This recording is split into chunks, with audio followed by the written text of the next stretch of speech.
So the two teams are the 49ers and the Chiefs. So good luck to them. So if you're just now tuning in, this is Mr. Too Easy on WRGG 93.7 Warrior Empowerment Hour. So to give you guys a little bit more information on the things that I experienced while on my first deployment in Iraq. We get in Kuwait, and you have your whole unit, and you get your Humvees or your MRAPs, or at this time we had Humvees, we didn't have MRAPs at the time. So they give you the brief, and I was convoy commander.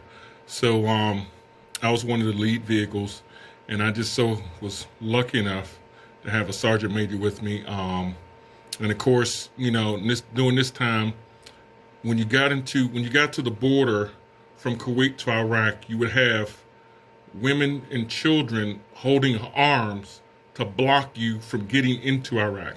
Okay, so they would be in the highway, and their form of a highway, MS Jackson, MS Tampa, just locking arms to prevent you from getting into Iraq. Okay, so to give just imagine that.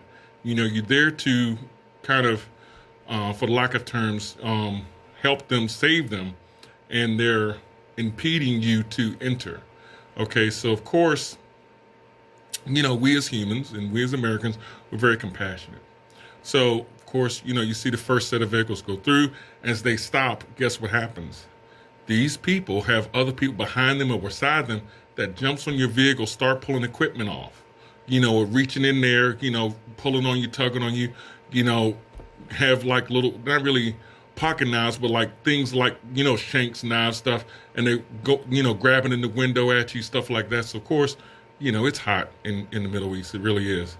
So of course, you're trying to force your windows up, and trying to get through. Of course, some people do get hit by the vehicle. Some people do get ran over by the vehicle, because you're in there, you're trying to complete a mission. Okay, at the end of the day, trying to complete a mission. So as you're doing that, just imagine that going through your mind. Now granted, I have 4 children, so I'm very compassionate for children. I have a wife. I'm very compassionate for females too. But at the end of the day, just imagine you have orders to enter to Iraq so you can liberate them. There's a war going on, and these people are there doing this. Okay, so that flashes back in your brain. It does. It just do. I can't even describe it. But you do that, and you're going through different parts of the town. And trust me, this is not just at the borders. Once you get in there too, if you go through Diwanee, or you go through Andon Joff, you go through where Camp Baker is, all these places, they're doing this. So of course, each time you stop at a fob or the base, you have to regroup, you have to reevaluate, you have to do inventory, see what was taken off your vehicles, stuff like that. It's nerve-wracking because you're trying to complete the mission, you're trying to help people out, but at the end of the day, the same people trying to help out is also, taking from you, also battling you. It's like, okay, who is the enemy? They don't have a uniform on saying, okay, I got the red uniform and you got the blue uniform, or, they got the white uniform, I got the gray uniform or something like that. No one has uniform on. Everyone looks the same. It's like, okay, what do you do? So of course you base everything on your intel. That's why you have your talk. That's why you have your briefing and stuff like that. So, I was part of a QRF team, and it's just it's hard to explain. And to see a young lady. This was in Diwanee, because they had like a school around there. We would do convoys and do patrols, and this one young lady had actually just looked at an American soldier. Just looked at a soldier, and her I think she was maybe 16, 15, 16 maybe. She was in late teens, I guess. Well, not late teens, 19 is late teen, but let's just say between 15 and 17. Okay, and her little brother was like 12 to 13. So the intel tells us that we had to get this young lady because her father gouged out her eyes with a screwdriver for looking at an American soldier. So imagine deploying your QRF team to assist this young lady, get her to a medic, evaluate, and, make sure she doesn't die, da da da da. Okay, those are the type of things that we had to deal with that, that is etched in your brain. And it's, you see the screwdriver, you see the person, you see the father, you see the mother, you see the brother, and it's like, wow, a little boy has this much power over their older sister or mother. It's just like, wow, but that's their culture. I'm not taking anything away from their culture, and that's not all of them. It's just what I endured right there. I'm not categorizing everybody. That's just the one family that I dealt with right there. Okay, so I don't want you to, oh man, he's bashing. No, not bashing. I'm giving you the experience I experienced with this one family here. Okay, so that's etched in my brain. And of course, with the other 15 team members that was with me. So it's like, what do? You have a translator. You're there and you're trying to not really evaluate, but you're basically trying to protect the person that's injured, okay? So, of course, they don't want you to take the person out the home, so it's a lot of stuff going on, So just imagine dealing with that, okay? And then, of course, you have your team members that's outside the door around the property, of course, and you have your team members inside, and you're trying to do your best to de-escalate the situation. But, of course, if you all have M16s, M4s, you're all in your battle rattle, so to speak, and it's kind of hard to do that. But, when you try to help as much as you can, it's difficult. It really was. And some other things happened. Some people passed away, but it's just, those are the things that a person, like myself, experienced and didn't have to. And my first deployment was 2 straight years with no break. So imagine doing this for 2 straight years, kicking in doors, running through, barricades of people. There's no speed limit, Hey, bumping is, you move people out your way. You hit their cars a little bit, nudge them out the way. Imagine doing that for 2 straight years nonstop. Imagine being on edge or just on your game for 2 straight years, even a year, even 6 months, even 3 months, nonstop. It's hard to just turn off. You just can't just say, oh, okay, you know what? I'm back in Pennsylvania. Let me turn that switch off. It's kind of hard to do that. When you're constantly looking for IEDs, you're constantly trying to make sure, you're looking for any glares, on the horizon when you have your gunner. Make sure there's no reflection or something like that. So you'd be like, okay, that's a person with a weapon or something like that. It's just, those things are scary to your average person. But imagine training for this and training for this and training for this. And it's etching you so much, it's like second nature.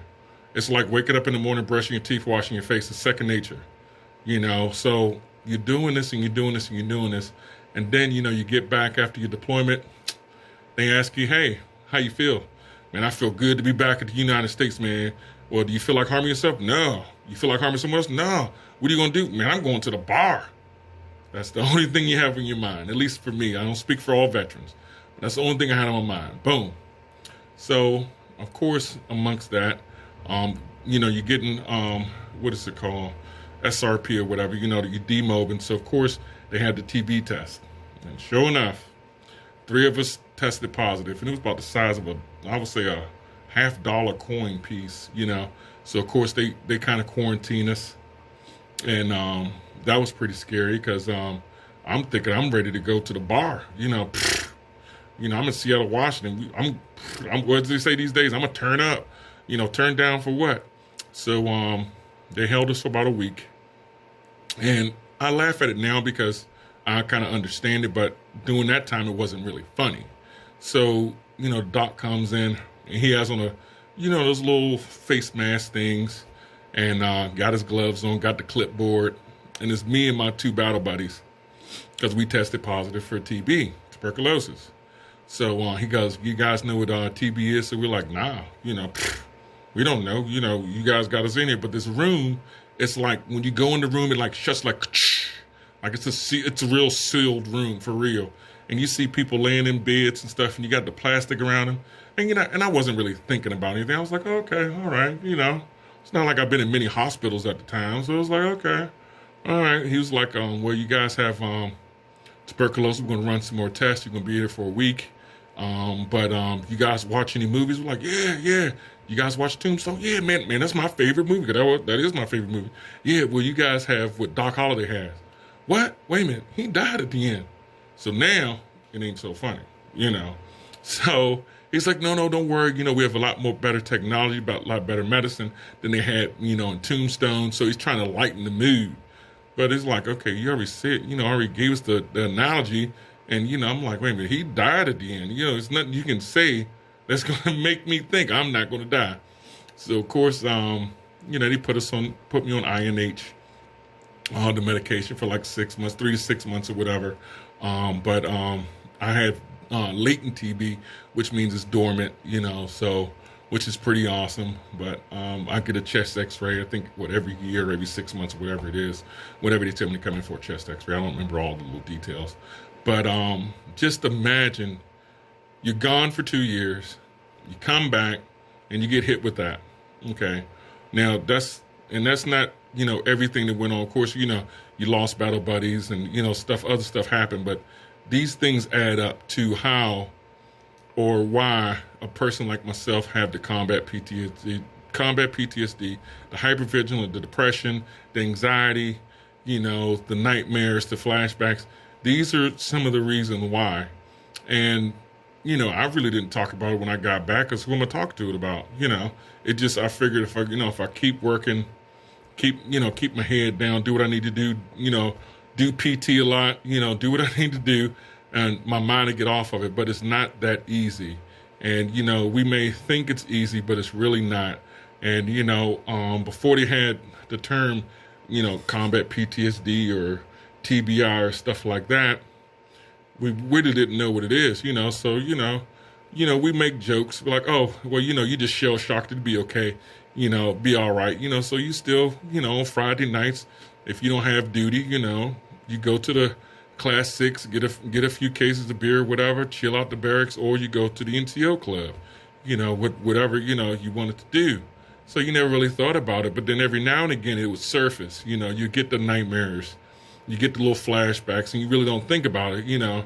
And you tell your buddy, you know, I used to tell my buddy about it, like, what? Nah, man, you okay, don't worry about it, you know. So I was afraid to go into the sergeant major, the first sergeant, be like, hey, I really got this issue. And then when I did, of course, they didn't know what to do. So they said, okay, well, you know, I don't know what to tell you, but just get your head right, you know, get your head in the game. You know, we going to the range, you know, you got time to expend that energy there, and, you know, just think about the target. So no one really knew how to take care of it. So, and, you know, back then they didn't say, you know, okay, go to the doctor. It was just, all right, well, just change your thinking, you know, just, you know, take it out on the target, which is, I'm not going to say it was a bad thing, but if a person don't know, they don't know. So you can't really, you know, be like, oh man, it's messed up, they should have done this. No one knew. You know, we understand, you know, the Vietnam veterans went through it, World War II veterans went through it, World War I, all the veterans went through it, but they had different names for it, you know. And it's just, you know, I'm glad they have a diagnosis now. I'm glad they have treatment now. But I can only imagine the HE double hockey sticks that these guys and women went through that was prior to me, you know, that went to combat, went to war, went to conflicts, and no one really knew. So, of course, you know, you indulge in alcohol, you indulge in drugs, you indulge in doing stuff that's, you know, as they say, life-threatening because you want to get that adrenaline rush, or you overindulge in, you know, sex and stuff like that. But it's just like, you know, what do you do if no one really knows? And I try to, you know, pass the word like I'm doing now, just to give an understanding and just some clues on why, you know, not all warriors, not all veterans, we do some of the things we do. And I don't speak for all, but I just give you my experiences and the things, you know, I've done to cope with it, you know, by going to the therapy. You know, I've done family counseling, couple counseling, individual counseling. And at first it's rough, you know, I didn't want to speak to nobody because I'm thinking, well, nobody, you know, been through what I've been through. But once I've been to a few groups, and there's Vietnam veterans in there, and to hear the things they went through. And I sit there and I'm like, man, I experienced the same thing. And of course, it's not the same war, it's not the same conflict, but mentally, we've been through the exact same thing. You know, how we feel when we get back. We feel lost when we get back. Feel like no one really cares, nobody really loves us. That's, you know, regardless of what era, the feeling is still the same. And that was the surprising thing to me, that I would never think I would have something in common with a veteran or warrior that was 30, 50 years ago, 20 years ago. And it's just like, wow, you know, and people don't, some people, not going to categorize, say everybody, some people just don't understand that, on how you can have, let's say, a 25-year-old and a 60-year-old in the room. They both went to two different conflicts, two different wars, and they have so much in common. And they can talk to each other without actually talking to each other and communicate, and it's awesome. You know, and you just have that common bond, and it's just something that, you know, some people just don't understand. It's remarkable. It's awesome. And it's just, you know, great that I've had a lot of good experiences, some bad experiences, but at the end of the day, I tell people, the military is just like a regular 9-to-5 job.